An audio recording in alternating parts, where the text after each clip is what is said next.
These are windows that were given to us by the Archdiocese of Detroit after a long, lengthy project that we did, altering them and installing the central figureold pieces in different locations.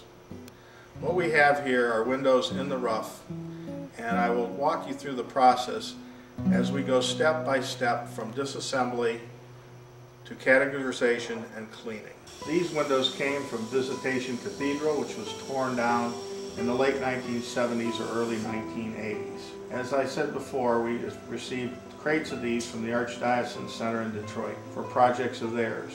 When these projects were completed, as partial payment and as gratitude, they told us that we could have the pieces left over as they had no use for them and would like to see them put to some good use rather than sit moldering in a basement for years to come.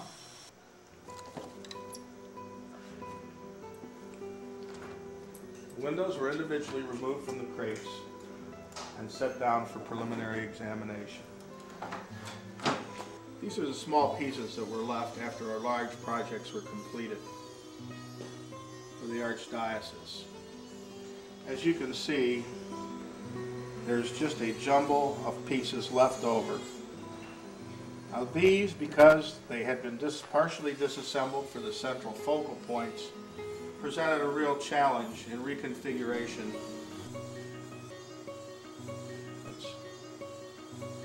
One of the things that had to be done with these is each individual window had to be disassembled, the lead being removed from it so the individual pieces could be categorized by shape, size, and coloration. Here you see the actual physical process of one of the workers at Williams Art Glass cutting apart the old window, removing the stained glass so it can be sorted and categorized as I have described. This is a labor-intensive process and took many hours, for there were thousands and thousands of pieces, different shapes, sizes, and colors to be categorized. This requires a good degree of skill because the pieces are very old, brittle, and liable to break unless they are very carefully removed. You can see at this time how hard it is to tell what the pieces are because they are very dirty from age and neglect. To Keith's right is a whole section of window that has already been labeled for categorization for color.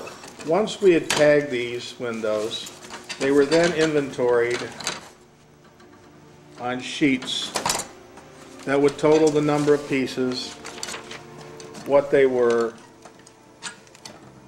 and how they might be used. Here's a window before disassembly, and here's how the pieces were put together to configure one of the main windows. The process is much like having a puzzle, mixing all the pieces together and then trying to make this out of this with no picture to go from.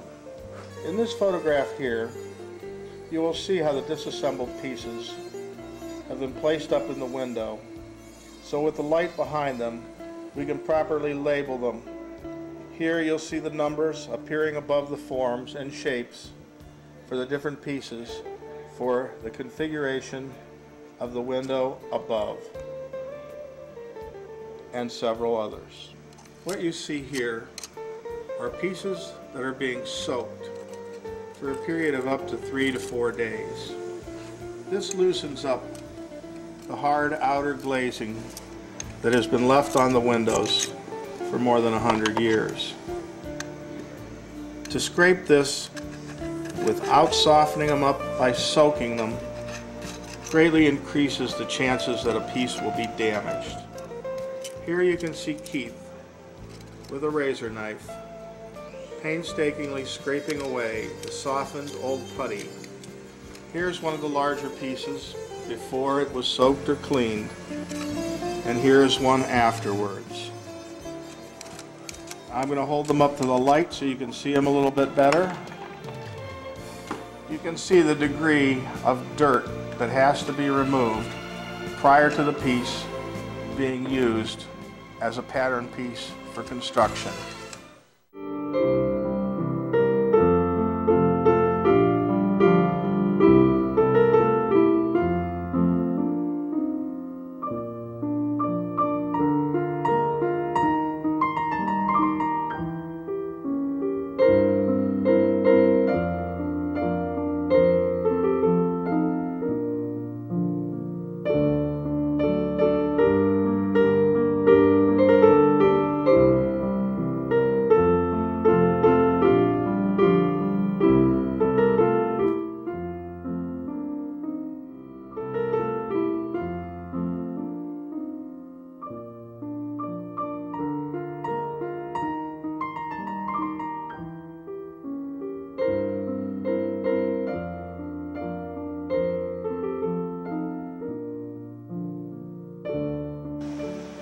This is a process of patining the metal in the window to artificially age it by chemicals so that it looks like it's 100 years old.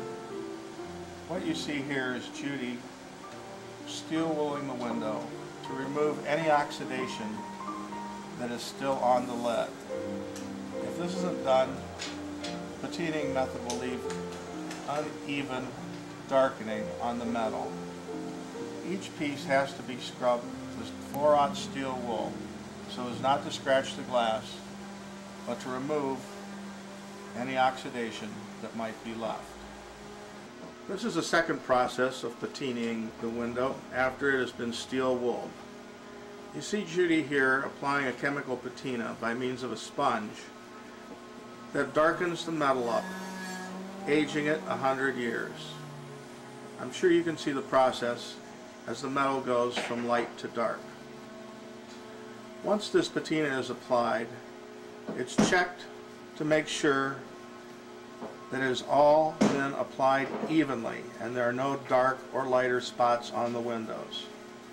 This process has to be repeated on both sides of all windows in the project.